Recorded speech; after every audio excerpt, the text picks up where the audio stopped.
Olá, seja bem-vindo ao Premier Day Hospital, referência em segurança, inovação e excelência em cirurgias plásticas. Hoje nós vamos mostrar o que há por trás dos procedimentos realizados aqui, com foco na estrutura, tecnologia e protocolos que garantem um ambiente cirúrgico moderno e seguro.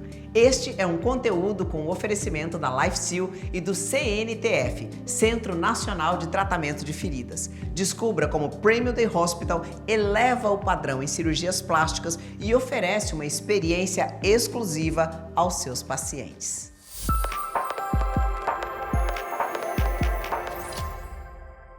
Sejam muito bem-vindos, está começando o nosso quadro Falando de Plástica. E hoje nós estamos gravando, só lembrando que estamos no Centro Cirúrgico, é um domingo, então eu e a minha convidada aqui estamos levemente paramentadas, vamos dizer assim, né? Porque não tá tendo cirurgia nem nada. O cenário hoje é o nosso bate-papo aqui falando de plástica. E para começar esse bate-papo, eu trouxe hoje doutora Maria Cláudia Giometti, que é especialista em cirurgia plástica, com várias outras titulações, mas agora eu vou deixar que ela se apresente, que ela fale um pouquinho. Maria Cláudia, eu queria que você falasse um pouco sobre você, que você se apresentasse para o nosso público, para a gente conhecer um pouquinho da sua história. Eu sou Maria Cláudia Giometti, eu sou cirurgiã plástica, eu sou membro especialista e titular. Também sou associada à Sociedade Americana de Cirurgia Plástica e eu trabalho fundamentalmente na área da cirurgia plástica e estética. Eu agradeço muito o convite por estar aqui podendo falar sobre cirurgia plástica e parabenizar a iniciativa do Premier Day Hospital, que além de ter sido pioneiro sempre na área da cirurgia plástica, ainda está trazendo esse podcast falando sobre plástica para vocês. Eu agradeço muito o convite. Nossa, a gente que agradece você ter vindo aqui hoje para falar de um assunto que você domina muito bem e que eu acredito que a gente tenha muitas dúvidas, que é sobre o lipedema, né? Esse é o nome mesmo, né, Maria Cláudia? Exatamente. Posso chamar de Maria Cláudia, claro, ou vai ficar igual fica quando a mãe, quando era pequena? Só chama de Maria Cláudia. Era para apanhar. É bem isso, mas pode chamar de Maria Cláudia. Maria Cláudia, então fala pra gente o que é o lipedema, como que a gente pode diferenciar essa condição de uma gordura localizada? Porque olhando assim rapidamente a gente faz uma confusãozinha, né? Essa confusão é total e generalizada. Assim, eu espero trazer um pouco de luz para um assunto que, mesmo acometendo milhares de mulheres no mundo todo, ainda vive à sombra do desconhecimento e da desinformação. Então, acho que eu agradeço muito a gente poder falar um pouco sobre isso para poder trazer um pouco mais de clareza para mulheres que sofrem tanto e que muitas vezes se encontram perdidas. Tá? É muito comum o paciente procurar um médico, procurar uma ajuda e não saber o que está acontecendo com ela. Então a gente vai falar um pouquinho sobre isso agora. Perfeito, bora lá então. Vamos. E o que é então esse lipedema? Bom, o que acontece? Existe uma gordura, um acúmulo de gordura diferente no corpo de algumas pessoas, principalmente mulheres. O lipedema pode acometer homens, geralmente acomete o homem quando tem uma baixa de testosterona, uma alteração, mas é uma doença predominantemente de mulheres. Então, o que acontece? Essa mulher, ela começa a ter uma desproporção tronco, então membros superiores para membros inferiores. Então, geralmente, é aquela mulher que ela tem aqui, ela é mais fina, mais estreita e vai tendo um acúmulo de gordura no quadril, na nádega, coxas, panturrilhas e 40% delas tem acúmulo de braço. Então, assim, e é uma gordura totalmente diferente, porque às vezes elas são vistas como preguiçosas ou relaxadas. Tem muito estigma em cima da mulher com lipedema, porque ela malha, ela faz dieta. Eu tenho pacientes que chegam e falam, doutor, eu tô à base de alface, tomate, atum e ovo há meses. Já perdi, olha meu rosto como emagreceu, minha barriga secou, minhas costas, meu braço, minha perna continua igual. Eu tenho pacientes que fizeram cirurgia bariátrica, perderam 50 quilos e a perna, quando você olha o rosto e o corpo, não tem nada a ver com aquele braço e com os membros inferiores. Então, o que acontece basicamente? Tem uma desproporção da gordura. Então, essa gordura se localiza muito nos membros inferiores, mesmo a pessoa sendo magra, pode ser muito magra, e aí tem esse acúmulo. Então, que acontece? Confunde, dá para confundir até com celulite, né? Que a pessoa fala, Confunde com celulite e tal, né? Então, isso que a gente tem que entender. O paciente, muitas vezes, ele é visto como obeso, mas não é obesidade aquela gordura. Porque a obesidade, você emagrece e você perde aquela gordura. A gordura do lipedema, metabolicamente, ela é diferente. É uma gordura diferente. Então, dieta e atividade física nem sempre, ou melhor, na maioria das vezes, não vai resolver. Então, Entendi. o que a gente tem que saber? Por que essa gordura funciona diferente em você ou em mim? É uma doença nova. Apesar de ter sido descrita em 1940, só em 1950 eles voltaram a falar, perceberam essa diferença e a gente não sabe o que aconteceu, ela ficou no esquecimento. A partir do início desses séculos, de 2000 para cá, que começaram a falar mais de lipedema, e chegou no Brasil a partir de 2015. Então ainda é uma doença muito nova. Certo. Mas o que é preocupante, os índices variam mais ou menos de 11 a 18% de mulheres acometidas pelo lipedema. Nossa, é uma Mas pausa aqui, isso é o que tem na literatura. A Alemanha é o lugar que mais estuda lipedema e eles falam que até 39% das mulheres têm algum grau, em algum momento da vida, de lipedema. E quais são os estágios? E como é que eles influenciam na escolha de um tratamento cirúrgico, por Então, exemplo? o que acontece? Essa paciente, ela vai tendo uma evolução. Então, o estágio 1 é aquela paciente que você olha e você acha que é uma celulite. Tá. Mas ela já tem o lipedema. Uau. E aí, depois, ele vai evoluindo mais. Então, essa paciente começa a ter nódulos mais acentuados, esse acúmulo mais desproporcional, até que vai trazendo um quadro de flacidez. E o estágio 4, que é o mais grave, já tem aquele, geralmente assim, já é uma paciente bastante deformada. Então, assim, como eu vou saber que eu tenho lipedema? O diagnóstico do lipedema, principalmente, assim, praticamente ele é clínico. Então, é aquela mulher que começa falando, eu tenho dor, eu sinto uma dor nas pernas. Lembra que foi muito falado sobre a Yasmin Brunet, que estava no Big Brother, tipo, e punha aquela perna para cima o tempo todo, fim do dia, você tem muita dor, principalmente se você fica muito sentada ou muito em pé. Então é uma dor, tipo, desproporcional nos membros inferiores, até 90% das mulheres pode ter essa dor. Às vezes só o contato, só de tocar, já tem uma hipersensibilidade. Tem paciente que fala, doutora, as pessoas me abraçam, vem uma dor no meu braço. Às vezes só de você bater. Então, muitas vezes o paciente tem essa coisa, é a dor, o cansaço nas pernas absurdo, aquele peso na perna, manchas roxas que aparecem do nada. Às vezes uma batidinha vai virar um grande hematoma. Então, ela começa a ter esse quadro, né? Tipo... E em quais casos, assim, que a cirurgia é indicada, por exemplo? Então, o que a gente tem que saber? O grande problema do lipedema, além do desconhecimento, né, e do pouco conhecimento dos profissionais de saúde, ele tem basicamente 2 tratamentos. É o tratamento clínico e o tratamento cirúrgico. E essa é a grande discussão. Então, assim, o tratamento clínico, a gente tem que fazer um processo de desinflamar, porque é uma doença inflamatória do tecido adiposo. Entendi. Tá, então está inflamado. Então você tem que fazer um tratamento clínico, que é dieta. Então muitas vezes a paciente fala, mas eu passo com a nutricionista e não perdi nada, porque é uma dieta anti-inflamatória. Então você tem que ter um nutricionista que entenda da patologia. Então você tem que fazer dieta, você tem que fazer compressão, tem que usar malhas, aquelas malhas tubulares, geralmente braço e pernas, para poder aliviar e evitar que é o estágio que vá progredindo aquela doença. A drenagem linfática é diferente. Então tem paciente que fala, eu faço drenagem 2 vezes por semana e não desincha a minha perna. Então é uma drenagem linfática feita com fisioterapeuta e especialista em lipedema. Entendeu? Você tem que fazer, às vezes, o uso de algumas medicações, mas não tem um tratamento específico. Entendi. O que a gente sabe sobre lipedema tem uma parte genética, tá? Então, 60% desses pacientes a gente sabe que a genética é muito comum. O paciente fala, nossa, minha mãe tem, minha avó tem. Nossa, minhas tias todas têm, minha mãe é magra, mas as irmãs do meu pai todas têm. Então, tem sempre um componente ali hereditário, tá? Que então essas pacientes têm mais pessoas da família com aquilo, mas o principal, assim, o que mais ajuda no diagnóstico ela é desencadeada por fator hormonal. Então, assim, a história é clássica. Eu sempre fui magrinha, quando eu menstruei, meu corpo, eu comecei a ganhar um pouco mais de cintura, de quadril. Cedo, então? Depende. Você pode ter um início na puberdade, ele menstruou, começou. Você pode ter quando começa o anticoncepcional. Sabe aquela menina que fala, nossa, ela é magrinha, agora ela ganhou corpo.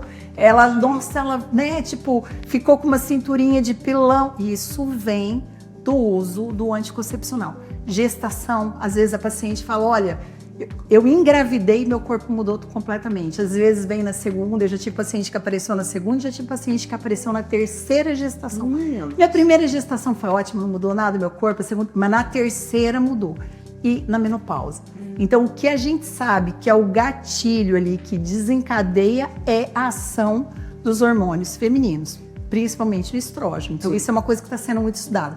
Mas é clássico, gente, aquela mulher que chega e fala, olha, elas têm um estigma de serem preguiçosas, de estar sempre sentada, com a perna para cima. Que dói, né? Muito, é uma dor que incomoda. Elas fazem uma dieta, elas malham e isso não melhora.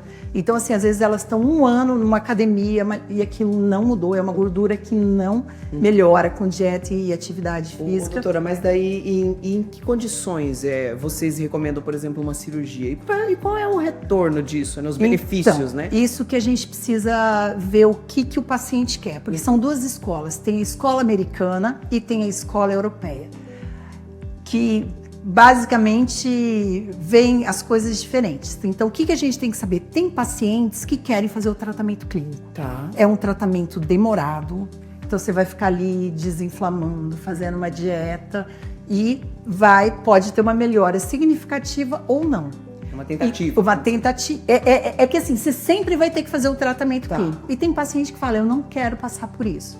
Eu quero ir direto para a cirurgia. Eu acho que o que o paciente tem que saber ele tem que dar uma pausa naquilo. Seja no tratamento conservador, seja no tratamento cirúrgico, não deixa essa doença evoluir. Então, no caso, a lipoaspiração. Então qualquer médico pode fazer essa cirurgia? Não, gente. A lipoaspiração para o paciente de lipedema é uma lipoaspiração diferente. Tem que preservar o sistema linfático, porque às vezes a paciente faz a lipo e piora, porque tem um comprometimento linfático. Então, a lipo convencional não serve para o paciente de lipedema. O que a gente vê na prática?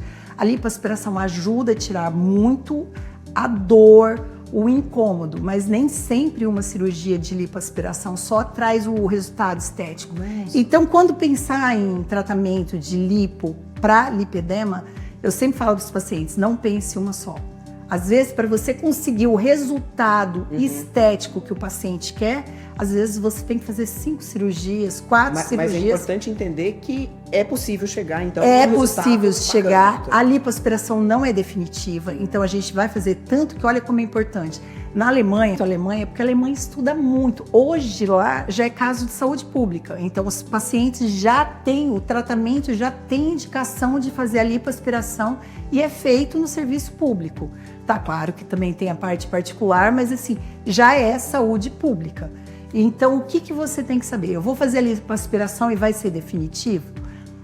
Vai melhorar muitos sintomas desde a primeira, isso já é maravilhoso, já traz um alívio, já faz uma diferença enorme na vida da paciente. Vai ajudar a evitar a progressão, que isso também muda muito, porque se você deixar chegar no estágio 4, aí é extremamente catastrófico. Então, você evita, mas sempre vai ter que ter o controle. Então, eu acredito que no futuro a gente vai conseguir tratar definitivamente. Mas hoje é igual melasma, eu falo para a paciente, olha, tem controle, não tem cura. Então está sendo estudado muito geneticamente, está tendo estudos moleculares, marcadores inflamatórios no corpo, mas é uma doença que ainda persiste e, pasme, ela é progressiva e ela vai piorando. Então depois o paciente, quando ele vai entrando já no estágio 3 ou 4, ela começa a ter já uma abertura do quadril, então ela começa a andar de uma forma já um pouco mais diferente. Tem tem muitas dores articulares, tem alteração articular. Então, assim, o tratamento do lipedema é um tratamento multifatorial. Então, você tem que ter, principalmente, alguém Geralmente elas chegam como? Elas chegam no cirurgião vascular, porque dor na perna você pensa em varizes. Varizes. Ah, eu tô com varizes. Então é muito comum, olha a estatística. Quase 50% das mulheres, para ser mais exato, 48% das mulheres já operaram das varizes quando nos procuram para fazer o tratamento. E aí fala, eu fiz a varize, por isso que também tem um pouco do estigma, varizes não melhora. Nem sempre, ela pode vir acompanhado com varizes. Claro. Mas nem sempre a dor vem da varizes. O lipedema com ou sem varizes, ele dói. Tá, então você tem que saber. Então tem que ter um vascular para avaliar, ver a diferença entre linfático e venoso ali. Você tem que ter uma nutricionista que entenda de lipedema. Então a principal dieta hoje, né, isso cabe ao nutricionista falar melhor. Mas assim, geralmente é a dieta low carb, a cetogênica, para você tentar desinflamar aquele paciente. Então não adianta você passar num nutricionista convencional, ele tem que entender do lipedema para te desinflamar.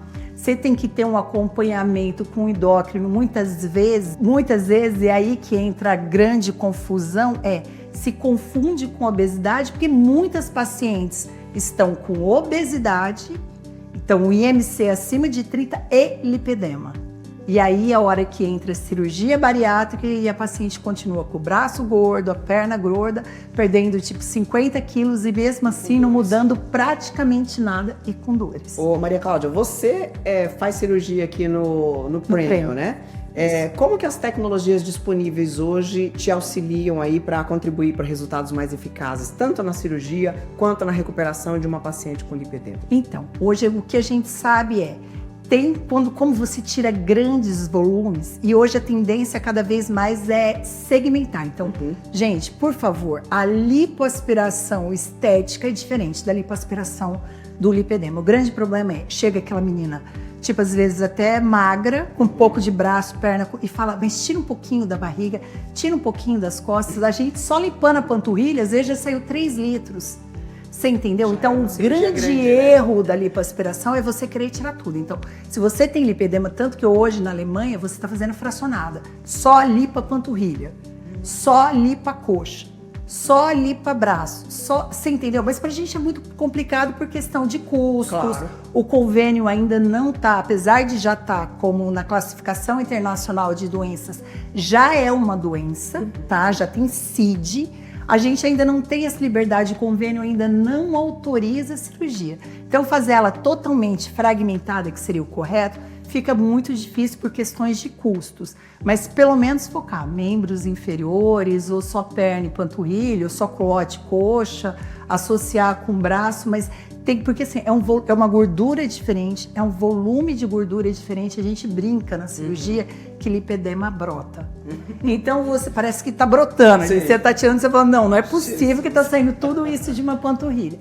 Então as tecnologias vêm para auxiliar, dissolver essa gordura. Então a gente usa o Vaser, o Safer, para emulsificar e diminuir o sangramento dessa gordura. E você tira um volume muito grande. Então o que pega pra gente é a flacidez. Então se associa tecnologia de retração de pele. É a hora que você pode entrar com laser ou com essas tecnologias agora de jato de plasma, como o Renuve, o Argo, tem o Retraction que acabou de chegar no Brasil, tem um novo também que está chegando. Então assim, o intuito é esvaziar, mas sobra muita pele.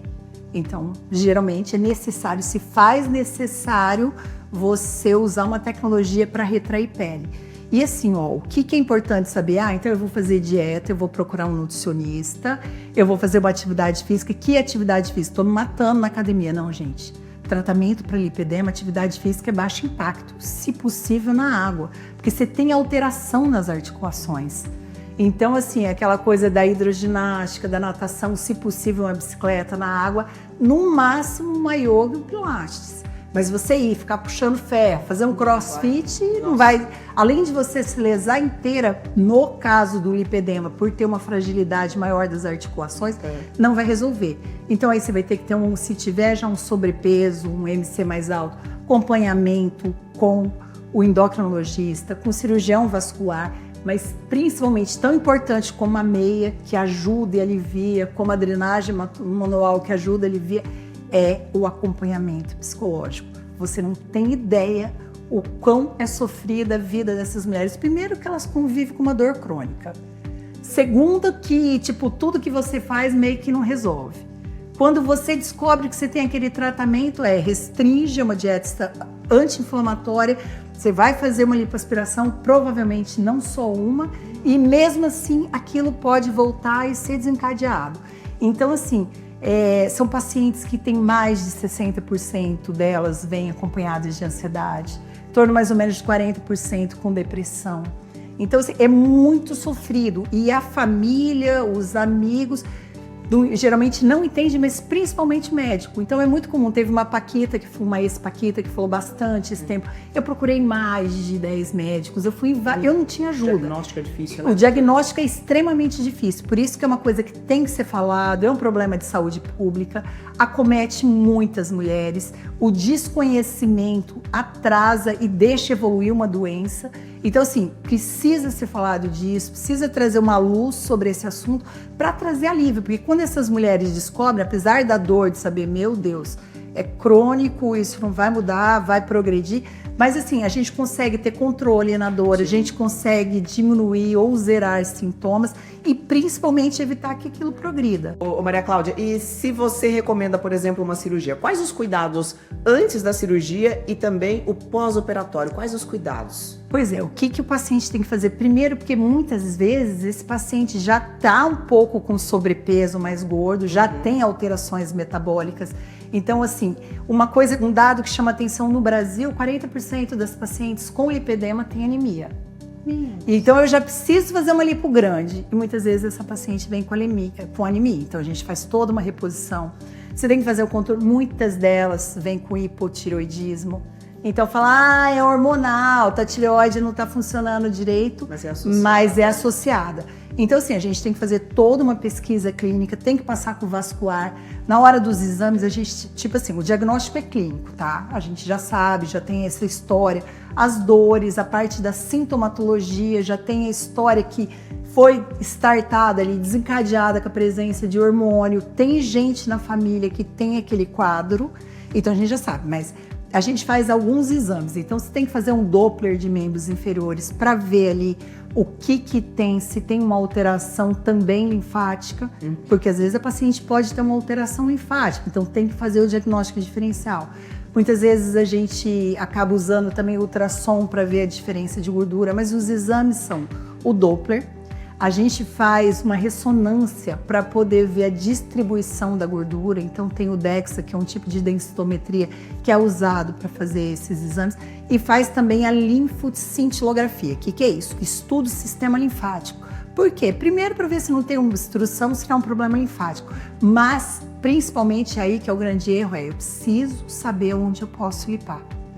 Entendeu? Então a cânula, muitas vezes você usa a cânula de um jeito horizontal, isso lesa o linfático. Tem áreas que a gente tem que fugir para não dar uma lesão linfática e piorar ainda mais o quadro. Então tem esses cuidados que a gente faz de pré-operatório, no transoperatório e no pós-operatório tem a parte das drenagens que são feitas, o uso da malha compressiva. Tem algumas tecnologias que usam, né? Então, assim, que também são bastante questionável. O Deep Slim veio prometendo muita coisa, como um anti-inflamatório mecânico. Tem pacientes que têm muito resultado, outras não.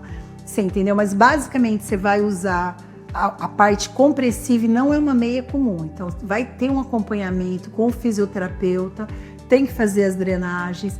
Geralmente usam-se medicações que ajudam na parte anti-inflamatória, então ômega, cúrcuma. Então não tem um tratamento específico, não tem um remédio que você vai tomar, mas a gente precisa desinflamar aquele corpo para aquilo evitar a progressão da doença e ter melhora dos sintomas. Mas até hoje, gente, é ad eterno. É um controle que você vai ter que fazer pro resto da vida. E isso é uma coisa que você tem que ser muito bem conversada, porque não é todo paciente que tem. É muito engraçado que eu posso ilustrar com uma paciente que era jornalista e ela veio, a gente conversou, ela falou, olha, eu vou, a revista quer que eu faça toda a documentação e tal. E aí a gente começou o preparo e tal. E quando estava com 3 meses, ela me ligou e falei, nossa, né, deve estar super, preciso conversar com você. Chegou e falou, doutor, isso não é pra mim. E eu quase morri. Falei, como você? Falou, não é pra mim, eu gosto de comer, eu tenho um casamento ruim, eu não vou deixar de comer feijoada, sair com meu marido no sábado. Eu tenho uma filha pequena que eu já vi que vai ter lipedema. Eu falei, ótimo, então você já vai regrar ela. Né? Não, eu vou abrir mão. Eu já estudei bastante, eu sei que de tempos em tempos eu vou te procurar para fazer uma lipo, a gente vai fazer essa lipo. É o certo, gente? Claro que não. Mas tem muita paciente, não é que você joga, ela fala, joguei a toalha. Sim. Gente, não é jogar a toalha, é que é difícil. Então, eu acho que quando você tem o diagnóstico de... Exatamente, você tem que saber que para você conseguir o resultado que você espera, almeja ou quer, tipo, que é aquela coisa estética perfeita, é extremamente sofrido. Entendeu? Então, acho que agora também a mídia falou muito da Yasmin, que ela tá super magra, toda operada. Então, assim, às vezes a paciente fala, eu vou fazer bariátrica. Se for lipedema, ele não vai resolver com bariátrica. Hoje, o que tem de novo? Estão usando os agonistas daí, tipo, os monjaros da vida, né? Tirzepatidas, todas essas medicações para poder ajudar. Então, tentar diminuir o processo inflamatório, mas não é o tratamento. Então, nem a bariátrica, nem o monjaro em si, isoladamente, vão trazer o resultado que você quer. O tipo da doença é outra. Bom, acho que falamos bastante de lipedema, que bom, né, a gente trazer essa luz e essa clareza para um assunto que é pouco falado, né, muito pouco falado. E que causa um estrago grande aí na vida de muitas principalmente pessoas, né? Assim, a estética eu sei que compromete, mas emocionalmente é um fardo muito pesado para o paciente. Ô, doutor, agora vamos falar de um outro assunto que também é importante, que traz muitos benefícios, que muitas mulheres gostam, que você também trabalha, que são as próteses mamárias, né? Eu queria que você falasse um pouquinho quais os principais motivos que levam as mulheres a escolher colocar uma prótese. Gente, bom, primeiro que eu tenho que estar preparada agora, porque vai vir hater de todos os lados. O que a gente tem que entender? Porque hoje a prótese de silicone, que sempre foi a mocinha que por muitos e muitos anos agradou todo mundo, hoje virou a grande vilã.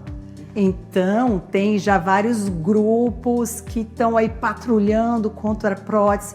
O que você tem que saber?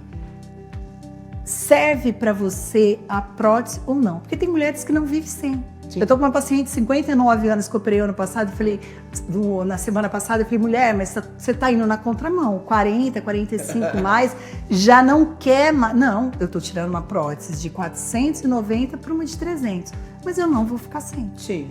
Então, o que a gente tem que saber da prótese? Eu vou dar um panorama geral de prótese, até para poder definir e ajudar que lado você vai. A prótese dura a vida inteira? Dura, na caixa, guardada, lacrada. A partir do momento que você põe uma prótese no corpo humano, aquela prótese não vai durar, provavelmente não vai durar a vida inteira. Por quê? Porque tem uma reação inflamatória em volta da prótese, que é o que a gente chama de cápsula. Então, a periprótese vai chegando... O corpo vai vendo aquilo como um corpo estranho, então vai tendo toda uma reação inflamatória que vai formando uma cápsula. Então aquela prótese fica envolta por uma cápsula que com o passar dos anos ela vai endurecendo, até que tem uma hora que são os estágios. Eu pus a prótese, 15 dias depois, um mês, já tem como se fosse uma seda, uma pele muito levezinha ali, né? Uma cápsula muito levezinha.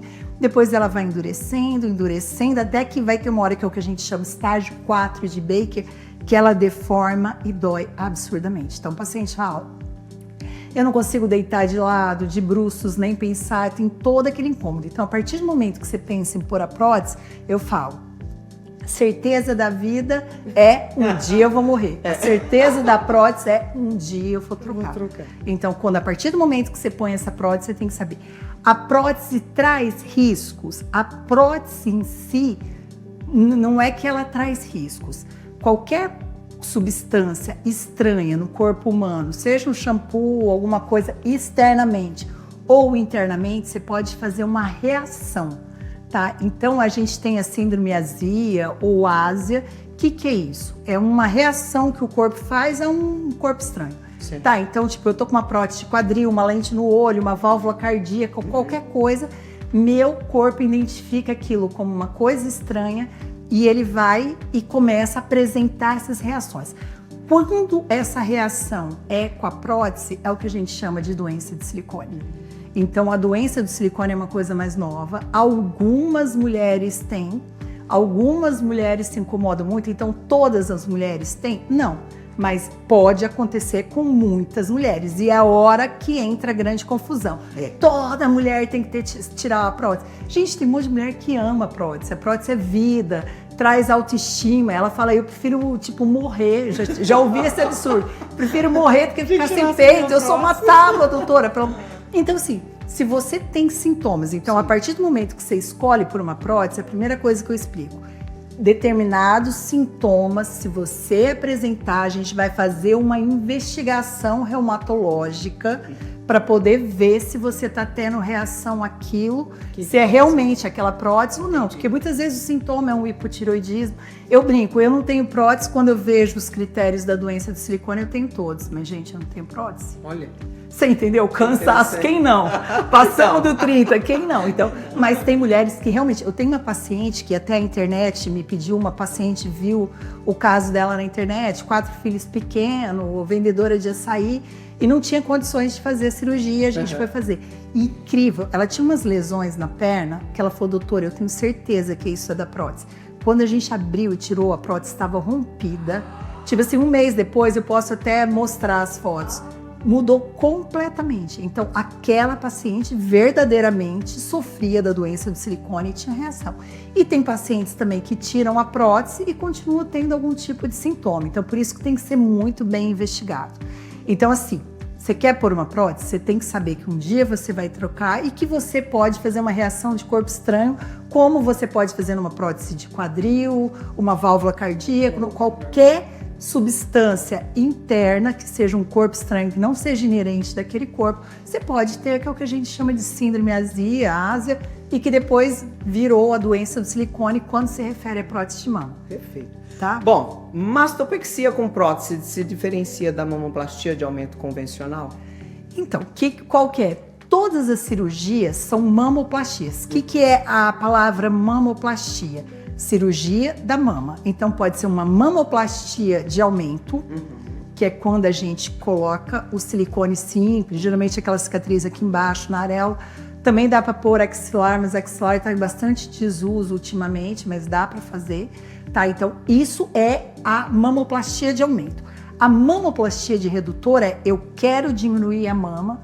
Geralmente são mulheres mais velhas que querem diminuir aquela mama e não querem colocar prótese. Eu diminuo a mama. Certo. A mastopexia é o ajuste da mama. Minha mama é flácida, eu quero ajustar.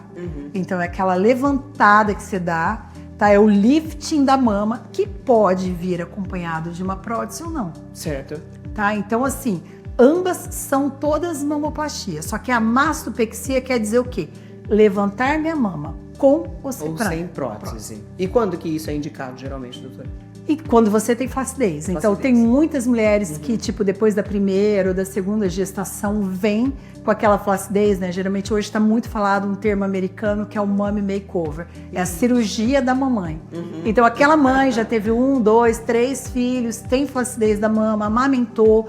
E tem mulheres que não, com a idade, a partir dos 35, 40, com alteração de peso. Muita cirurgia bariátrica também, então às vezes a paciente não tem filho, mas teve uma grande perda ponderal. O efeito sanfona, todos eles vão trazendo flacidez da mama. Então a gente faz aquele ajuste para que a mama fique no lugar. Isso pode ser feito com prótese ou sem prótese. Qual é o critério para a gente escolher cada uma? Depende do que você quer esteticamente. A mama em si, por mais que fique linda no final da cirurgia, ela é um pouco mais gordurosa e com o passar dos anos, é muito comum que às vezes as pacientes me ligam, deu problema no meu ultrassom, veio mamas lipossubstituídas. O que é isso? A troca do parênquima mamário por gordura. Então todas nós, a partir dos 35, 40, vai começar a ter uma mama mais gordurosa.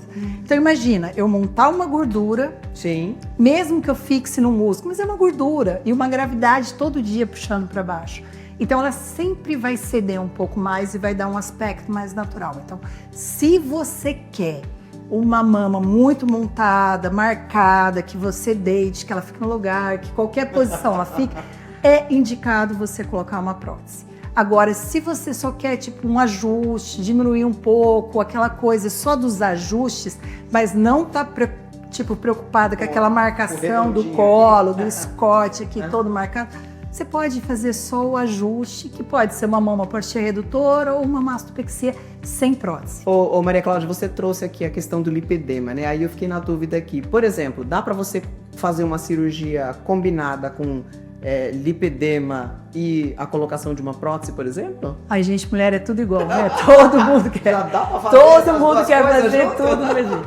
O grande detalhe é que a cirurgia de lipedema é sempre uma cirurgia grande. Sim. Dá pra fazer? Claro que dá. Uhum. Só que a gente vai aumentar o tempo cirúrgico, então eu não aconselho. Quando é cirurgia de lipedema, e até porque é um paciente que tem um processo inflamatório mais acentuado, eu gosto mais de ficar focada no lipedema, cuidar, acompanhar aquele paciente, porque a cirurgia de mama é uma outra pegada. Então, assim, não é legal a combinação, mas óbvio que dá para fazer, mas aumenta muito tempo. Cirurgia de mama é uma cirurgia de detalhes. Hoje a gente começa a usar, já tem algumas coisas no arsenal da cirurgia, tipo a alça muscular, o sutiã interno. Tem coisas que levam um pouco mais de tempo para a gente estruturar, as mamas estruturadas. E aí, associar uma ou mais cirurgias junto pode aumentar muito tempo. E o lipedema geralmente são cirurgias grandes, então não a lipoaspiração. É um casamento perfeito, a lipo com a masto, com a mama de aumento, com a mama redutora, mas com a cirurgia do lipedema, não acho aconselhável, não. Não é aconselhável, né? Doutora, falando em prótese mamária, a gente sabe que existe vamos dizer assim, que pela medicina existe assim uma idade e tal, mas cada médico vê de uma forma. Para você, por exemplo, existe uma idade mínima ou recomendada para a colocação de uma prótese mamária, por exemplo? Você já tem que ter digamos assim, a estrutura mamária já tem que dar definida. Então, muitas vezes a menina tem 12 anos, só tá no broto mamário, aquilo vai crescer. Então, pôr uma prótese ali é injustificável. Mas, geralmente, assim, a partir dos 16, 17 anos, a mama já está bem definida. E aí, a partir daí, já se dá para pôr prótese. Agora, até que idade pôr prótese? Aí é a complicação. Aí é polêmico. Porque tem aquela paciente que chega com 70 e fala, eu não quero morrer reta, por favor, põe uma prótese. Entendeu? Tipo, então tem aquela coisa que tem pacientes com uma idade um pouco maior, mas assim, ó, tudo é uma questão de... é cíclico, né? Uhum. Então teve aquela coisa da prótese grande, da super prótese, tem o flacidez, e vamos colocar aquela prótese bem grande para poder manter. Então, antigamente não fazia tantos cortes. Eu tô falando no início ali do início do século, é ótimo, mas 2002, 2005, você punha aquelas próteses grandes, e eu vivenciei muito isso, para tentar segurar a flacidez. E a gente viu que não dá certo. Então, hoje a tendência, claro que também depende muito do nível social, cultural. Então, geralmente tem aquele público que gosta da mama grande, que gosta do bundão, né? Aquela coisa danada que é grande. E tem aquele outro público que quer cada vez parecer naquela tendência mais europeia, aquela coisa mais, digamos, clean, que eles acham mais clean, mais elegante. Não cabe a gente julgar, mas o que serve para aquele paciente. E tem uma onda agora, que eu acho que isso vai ficar por um tempo grande, que é, a partir dos 40, as mulheres estão se sentindo muito pesada com prótese. Lembra que a gente conversou aqui no bastidor e você falou, eu pensei em pôr prótese, mas agora é que você está chegando nos 40. Então a gente já começa com essa coisa, já não quer mais. Então assim, é muito comum as pacientes 40 mais, que é o meu maior público, vir para diminuir prótese ou para retirar prótese. Ai, doutora, de 50 então já fala, não vou sensualizar mais, já tô correndo atrás de neto, eu quero leveza, eu quero para uma alcinha, sutiã que não esparrame muito e tá tudo bem. Ah, perfeito. Doutora, como que o Premium Day Hospital, já que nós estamos aqui no Premium, né, auxilia no acompanhamento pós-operatório para garantir segurança, satisfação do paciente? Como é que você avalia? Olha, o que eu percebo, assim, eu opero muito aqui e algumas pacientes querem ir para hospitais maiores. O que eu percebo é o acompanhamento super direcionado. Então, essa paciente, ela fala, nossa, doutora, tipo assim, às vezes eu tô no hospital mais caro de São Paulo, mas não me cuidaram tão bem. Eles falam, espera, tipo, é como se a plástica fosse uma frescura, sabe? Sim. Então, falar, não, peraí, que eu tô com um paciente diabético ali descompensado, fala, doutora, eu tô com dor aqui, pedi pra vir tirar minha sonda faz tempo. Então, assim, o que é maravilhoso quando a gente opera aqui é esse cuidado. Então, é uma equipe que está direcionada para cuidar da cirurgia plástica. Então, ela sabe colocar na posição ajuda no banho, é diferente do paciente geral que está ali amputado, que está infartado. Acho que isso, e o risco de infecção que é infinitamente menor, né? Às vezes a gente está num desses grandes players aí e do lado estão amputando uma perna, do outro lado estão drenando uma cirurgia ortopédica infectada, e aqui não. Aqui eu estou pondo um silicone, ali eles estão fazendo uma lipo, do outro lado está esticando o rosto. Então isso é muito legal, eu acho que contribui muito pra gente, traz muita segurança. Com certeza. Bom, você falou bastante aqui do lipedema e também das próteses mamárias, né? Mas no consultório, às vezes você escuta comentários ou...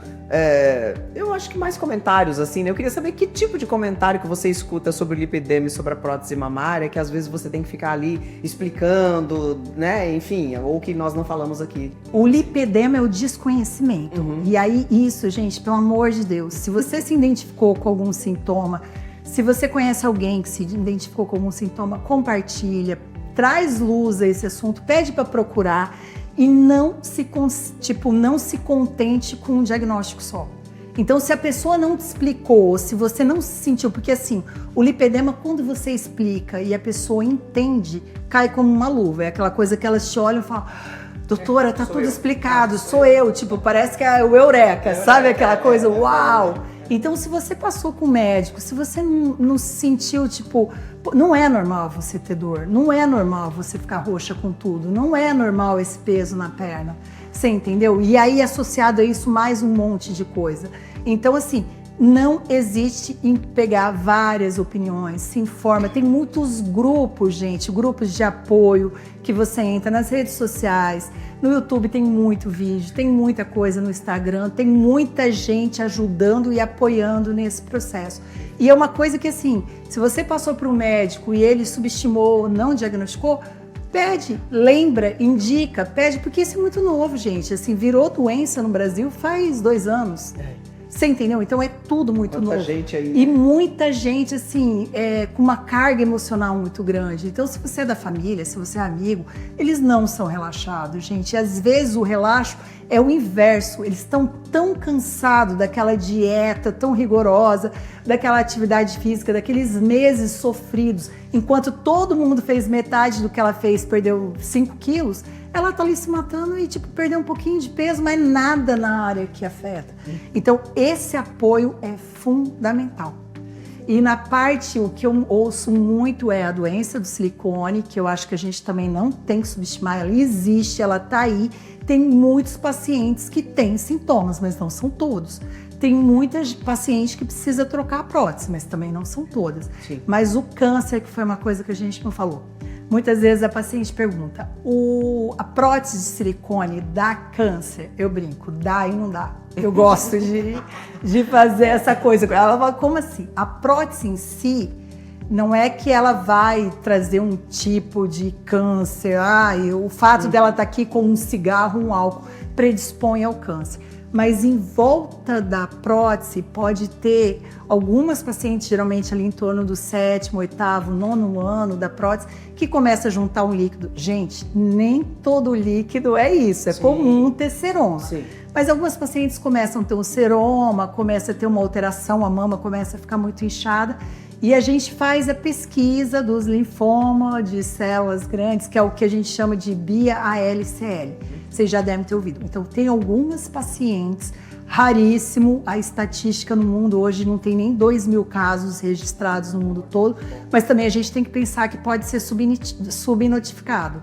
Da mesma forma que eu falei do lipedema, principalmente, tanto que a gente vê que na Alemanha é 39%, no Brasil é 12,3%, a média mundial eles dão 11%, até 18%. Mas será que foi todo mundo investigado? Na Alemanha foi, e todos os graus, do 1 até o 4. Então, eles sabem a estatística, tá? Então, assim, quando eu falo também, é menos de 2.000 casos, será que todos foram registrados? Porque às vezes só tava o líquido, o médico foi, tirou e trocou. Mas o interessante você não vai morrer dessa doença, é uma doença que vai te matar, e a partir do momento que você tira, você pode começar uma prótese, pôr uma nova prótese, porque é um jogo novo. Entendi. Então, não é que uma segunda prótese vai desenvolver. Mas eu sempre peço, então se você tem uma prótese, é muito comum a paciente falar, nossa, eu tô com 20 anos de prótese, como é que vai tirar, será né? que eu mexo? Eu falo, você faz controle? Às vezes eu faço ultrassom, eu tenho medo de fazer mamografia, porque a minha amiga fez, estourou a prótese dela. Então assim, a gente tem que investigar. Depois de 10 anos, e dependendo da tua idade, vale a pena fazer uma ressonância de tempos em tempos, a mamografia, ultrassom para qualquer mulher, com ou sem prótese, dependendo da idade, cada vez está sendo mais antecipada essa idade de controle. Então é isso, é fazer o controle. Tá? Tudo tem o tratamento, tudo tem como saber, mas assim, controle.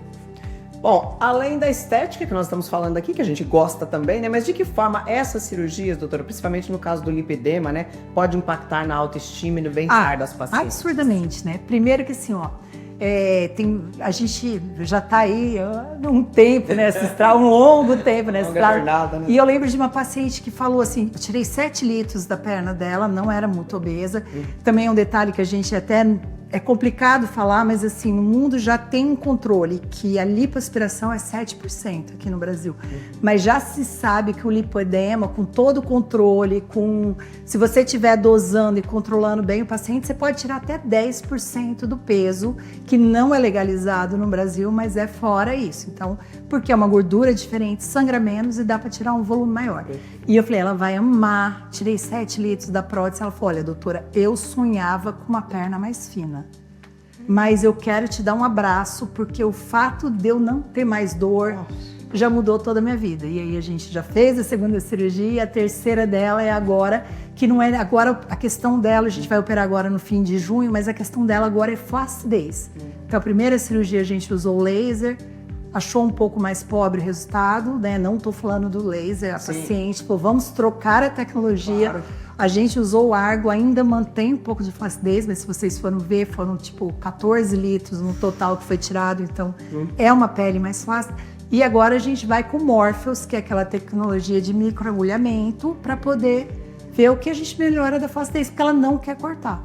Entendeu? Legal. Então, porque é diferente, gente. A obesidade é aquela coisa, às vezes a paciente emagrece, fica aquela sanfoninha, né? Elas brincam, então, é aquela gordura que fica só na perna. Do lipedema não, é generalizado. Geralmente ela vem nádega, ali, culote, coxa, joelho e perna. E um detalhe que ajuda muito a fazer o diagnóstico, que a gente falou, é o garroteamento. Então você vai perceber que às vezes você vê aquela mulher que parece que ela tá amarradinha. Parece que amarrou aqui, amarrou aqui, amarrou. Então a mão e o pé do lipedema sempre elas são magros. São pés e mãos magros. Mas parece que ele tá garroteadinho. Né? Sabe aquela coisa igual o nenezinho. Você vê que ele tem a coisinha, mas o pé é gordinho. Do lipedema não. Ele tem tipo as dobrinhas ali, aquela marcação, mas o pé é magro e a mão é magra. Então tem umas que vem aqui, aquele que vem gordinho, gordinho, e a mão reta, flat.